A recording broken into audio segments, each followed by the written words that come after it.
Darian Murphy. Do you want to read this one, Rachel? I think it's directed to you. Yeah. No, like out loud. Oh. Here we go. First girl, serious advice. You need to stop making decisions and choices. Find a man in your family who is sensible and who really cares about you. And just take their advice seriously. Also, abandon feminism. It's truly poison. Okay, you guys are all just like really misogynistic. I don't necessarily need a man to tell me. I also have females who can support me. I feel like women and men can both provide that. Wait, So what is misogynistic about his statement here? Well, I don't know why it has to be a man. Why does it have to be a man? I think the problem why is... is that? I would I'm say not sure why most of that's misogynistic, but no, not that. I mean, like... how do you define misogyny?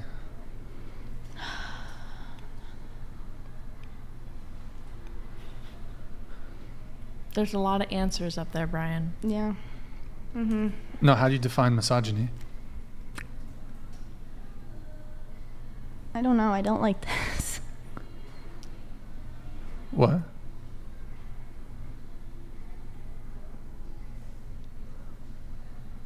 I'm just asking how you define misogyny.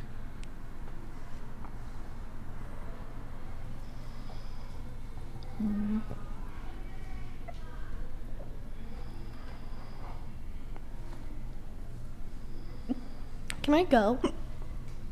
Are you okay? Like, do you want to go as in leave? Is it because I asked how you define misogyny? Is that the... No. I wanted to make sure that we were like talking about, because in a debate, it's very important that both people are talking about the same thing, and both people have things defined. Well, I'm not going to answer how I'm using this in the context because I have signed a waiver. Wait, what? Never mind. I don't. Do you want to just take a little breather? Or you could just stay at the table. I mean... No, I'd like to go home, if that's allowed. Because I asked about how you define misogyny. That was the precipitating thing. I've said some way more... I don't know. He's asking me to abandon feminism. It's like, do you even know what feminism is? It's like, hey, I was never the one that's been like sitting here wanting a man to be a man. Wait, what? Well, let's try to talk. Home. Well, let's try to talk it through. Let's try to get to the bottom of this, because it seems like it's a position you're really strong on, and we'd like to hear your stance.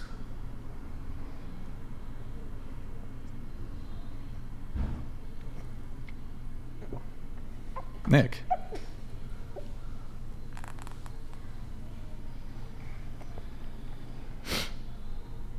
So let me try to maybe parse what he was saying. So Darian Murphy, he was saying abandon feminism.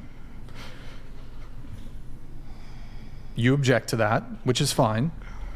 You also objected to him saying find a man. You can certainly find like a strong woman in your family to guide you too.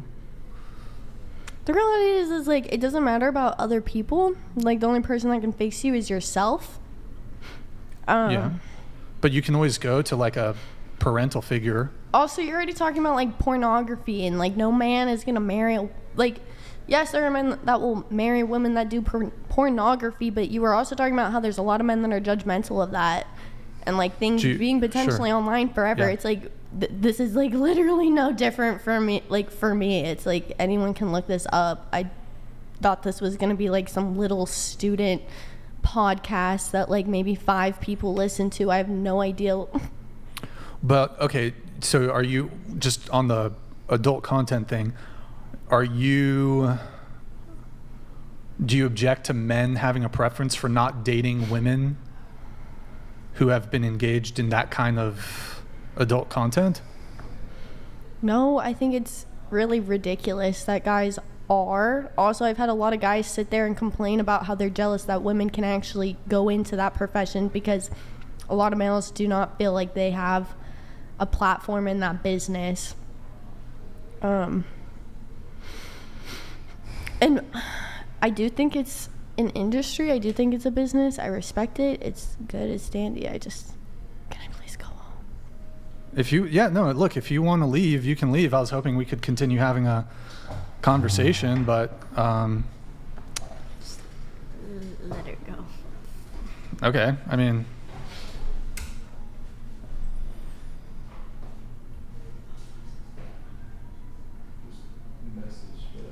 mean, if you're leaving, we can't really offer that, but okay.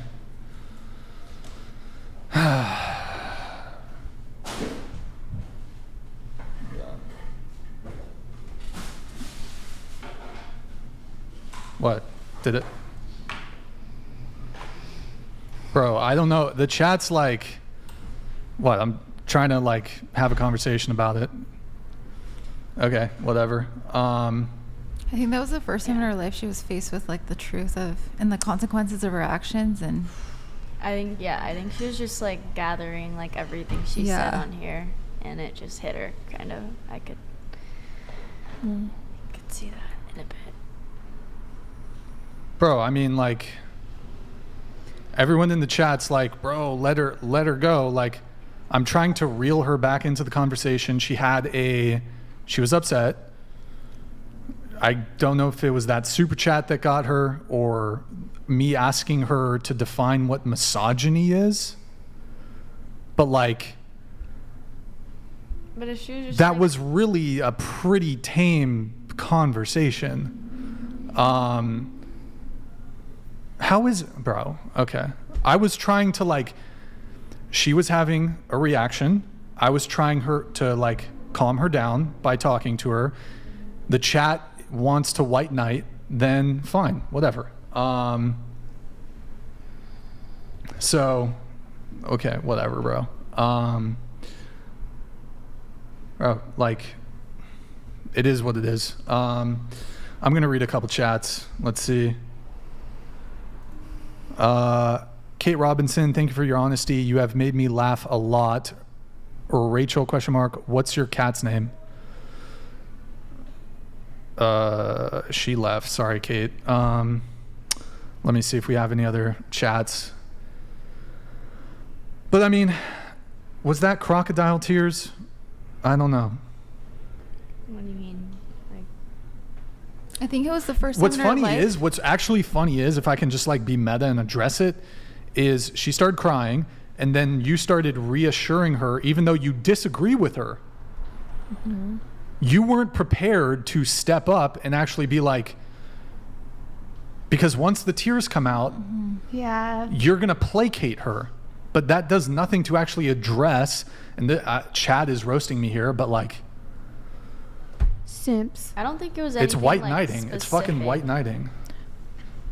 Guys what fall was for that a lot in arguments, like girls crying, but they shouldn't fall for it because it kind of gives into the girl, and like then they end up, doing habits like that, just crying to get out of arguments. Well, the way I see it though is like this is the first time in her life where she's like, oh shit, these actions I've done in my past like are gonna have consequences, because I don't think she's ever thought about like there are consequences of what I've done in all these stories, and it's gonna like it's shaping her as like who she is as a human, and now she has to like she just deal with it. And I don't think regrets a she lot of the ever shit like that she has said. processed Hey, like, what she's gone through, and for the first time she's like, wow, I've gone through a lot of stuff and I need to process this. And I think that's what made her emotional. Honestly, yeah, the chat was spamming, and maybe this is why I ultimately I should have probably tried to keep her here and allow her to talk through what she was feeling, but the chat was like, Brian, let her go. You're exploiting her, blah, blah, blah. It's like, yo, let's talk through what she is going through. Like, honestly, if any of you said, like, we're again, just unsubscribe. Like, if those of you who are like, I literally asked her how she defined misogyny, and that made her cry. I'm sorry. Like, there's way heavier fucking shit going on in the world than asking somebody sitting at a table how you define misogyny. I get that there was other conversations going on during the table, But like, holy shit, chat. Like, if you think that I was like being a dickhead, fucking unsubscribe. I don't want you as a viewer. Unsubscribe. Like, I'm not gonna be fucking guilt tripped here because I was literally asking her how she defined a word she fucking used. I was trying to understand her position. And then she's gonna start. Okay, whatever, bro.